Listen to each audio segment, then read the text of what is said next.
बहुजन हिताय बहुजन सुखाय आणि प्रवाशांच्या सेवेसाठी हे ब्रीदवाक्य अभिमानानं मिरवणाऱ्या आणि आम्ही प्रवाशांच्या सेवेला नवीन टकाटक गाड्या आणल्यात असा गाजावाजा करणाऱ्या एसटी महामंडळाचा आणखी एक जीवघेणा आणि भोंगळ कारभार रविवारी रात्री संगमेश्वर आगारामध्ये चव्हाट्यावर आला।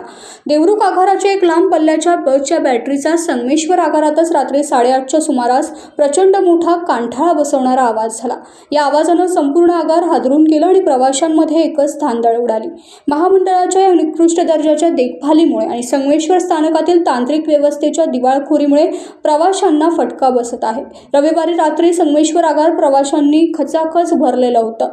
देवरुख आगाराची MS 14 LX 7142 ही देवडे ते बोरिवली जाणारी गाडी आगारात उभी होती। अचानक या गाडीतून प्रचंड मोठा आवाज झाला। आवाज इतका भयंकर होता की भयभीत झालेले प्रवासी एसटी बसमधून भयभीत होऊन बाहेर पडू लागले, तर आजूबाजूचे लोक व आगारात बसलेले प्रवासी आवाजाच्या दिशेनं धावू लागले।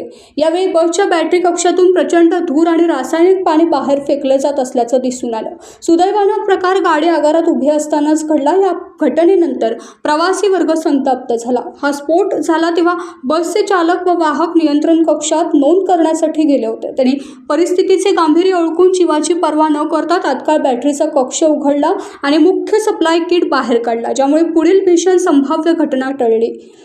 स्फोट इतका भयंकर होता की बॅटरीच्या भागाचे तुकडे झाले। राज्य परिवहन महामंडळाने या चालक वाहकाचा सन्मानपत्र देऊन गौरव केला पाहिजे असं म्हटलं जात आहे। टाइम्स डिजिटलला लाईक करा, शेअर करा, सबस्क्राईब करा आणि बेल आयकॉन दाबायला विसरू नका। Times digital.